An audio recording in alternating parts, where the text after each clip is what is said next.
अस्सलाम वालेकुम जी।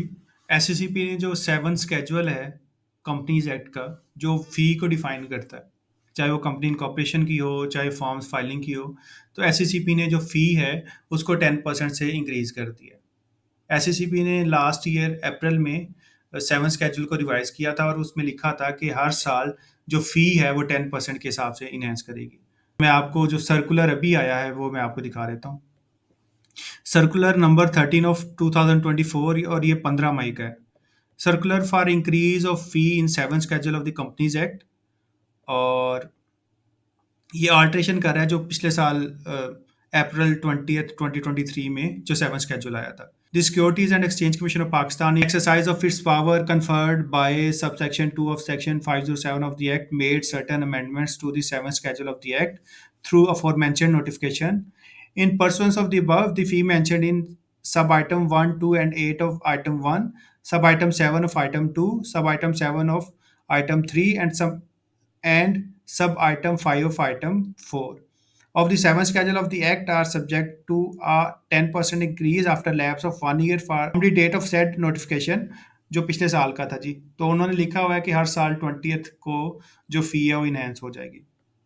Therefore, it is informed that the fee mentioned in the aforesaid items of the 7th schedule to the Act has been increased by 10% from 21st April 2024। तो जो ये जो particular item है इनकी फ़ी जो है 10% से बढ़ गई है। तो ये आइटम्स कौन-कौन सी हैं मैं आपको दिखा देता हूँ।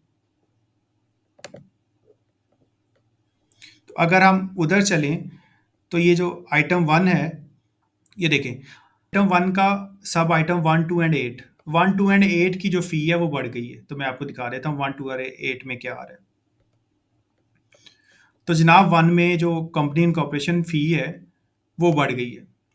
इन केस ऑफ अगर आपका कैपिटल जो है 1 लाख से एक्सीड नहीं करता, तो ये 2200 से अगर 10% आप इसका लगाएँ तो ₹220 जो है इसकी फ़ी बढ़ गई है। तो जी जो 2 है, जो सब आइटम 2 है, इन सब की भी जो फ़ी है वो इनहैंस हो गई है। आपको पता है कि 1 लाख तक इतनी फ़ी है और उससे जब ऊपर जाते हैं तो इस हिसाब से आपकी फ़ी जो है इनहैंस होती जाती है।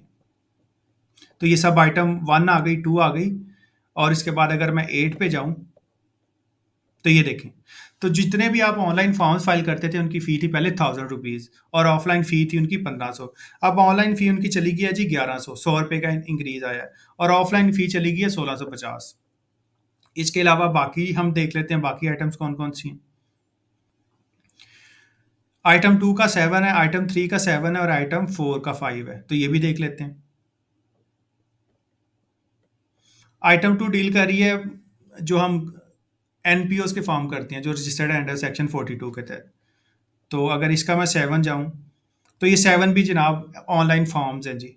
इसकी भी फ़ी 1100 से 1000 से बढ़ के 1100 हो गई है। अगर 3 के 7 पे जाऊँ, तो ये भी आपके फॉर्म्स के हवाले से है, तो इसकी भी फ़ी 1100 हो गई है। और 4 के 5 पे जाऊँ तो इसकी भी फ़ीस 1100 हो गई है। तो जितने भी आप फॉर्म्स फाइल कर रहे हैं जनाब online, other than mortgage and charges के एंड सो ऑन, उन सब को छोड़ के, ईज़ी एग्ज़िट, इस तरह की चीज़ों को छोड़ के आपकी जितने भी फॉर्म्स की फाइलिंग है उनकी फ़ीस बढ़ चुकी है। तो एक बात आपने याद रखनी है कि जब भी अब आपने ऑफलाइन फॉर्म्स सबमिट करने हैं तो आपने फ़ीस जो है 1650 रखनी है। ऑनलाइन तो सिस्टम सही कंप्यूट कर रहा है ₹1100, लेकिन ऑफलाइन का आपने ध्यान रखना है। सो ये था आज के लिए। Thank you so much. अल्लाह हाफ़िज़।